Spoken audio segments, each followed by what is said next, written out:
Mr. Gonzales? Oh, thank you, Chairman. Thank you, Director, for being here. Thank you for your willingness to serve our great country, and I look forward to working together.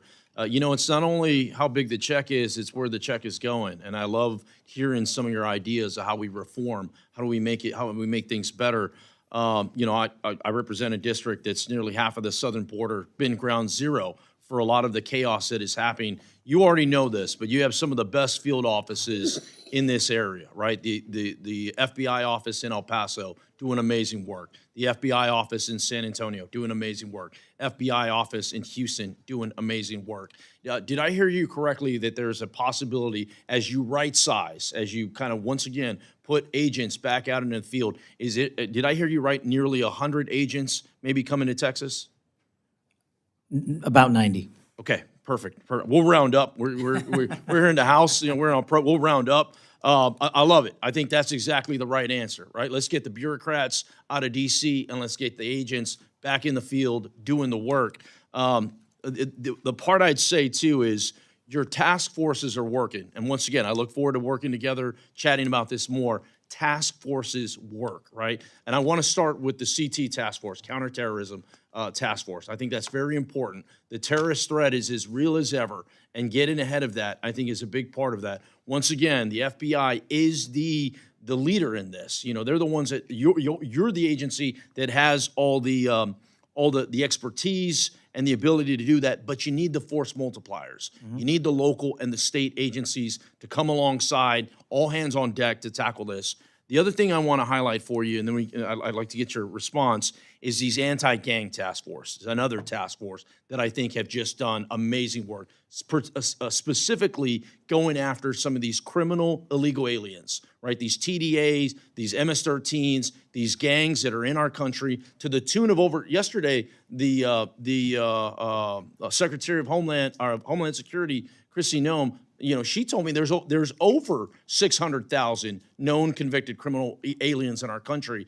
Can you talk a little bit about the importance of the anti-gang task force? Thank you, Congressman. And you're right.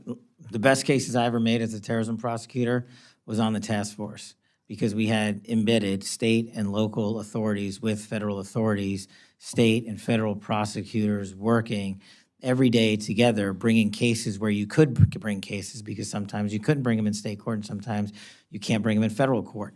And so the gang task force is, right up there with the JTTF model.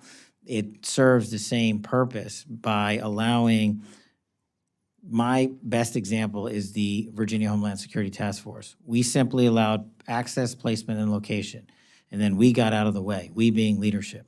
We are not running the cases in the field. Agents are. Intel analysts are synthesizing the intelligence, not me. Putting them in simply the same room and giving them some resources. We don't need to recreate or be super innovative. And that's the beauty of the gang task force. The folks in there are experienced career operators at every level that they operate in. They know what they're doing. What they're not currently allowed to do is get together enough. And that's simply what we're trying to do with part of this plus up. And again, and you're right, Congressman Ivey, we're not doing it overnight. It's a process that's going to take about a year if we get it right across the board because it takes time to transfer expertise, but at the same time, we're not going to gap expertise in headquarters. And just to be clear, we're not taking out the headquarters footprint. We're leaving a large footprint here still. We are just adjusting to the violent crime, and gangs are one of them. I'm spot on. I did a roundtable in San Antonio. We had FBI, we had HSI, we had ATF, we had local law enforcement, we had state law enforcement. I think that's more. We need more of that. We need to turn the volume up on that, and once again move some of the bureaucrats. The other thing, I represent a district it's larger than 30 states, right? And there's a part of my district. One of my counties produces more natural gas than anywhere else in the country. And I want to highlight something for you that has worked. And this is the Permian Basin Oil Theft Task Force. Mm-hmm. And oil theft in West Texas is a real deal, right? Especially with the border crisis that we had to deal with over the last 4 years. And I would ask that you please continue to take a look at that. That is a program, once again, without the FBI being at the core of providing the intelligence and the expertise, it's really difficult for some of these sheriffs and some of these local municipalities to tackle these organized crimes. So as you're working through the budget process, as you're working through what has to stick and what has to go, that Permian Basin Oil Theft Task Force is very important. I'd love to get your thoughts on it the time I have left.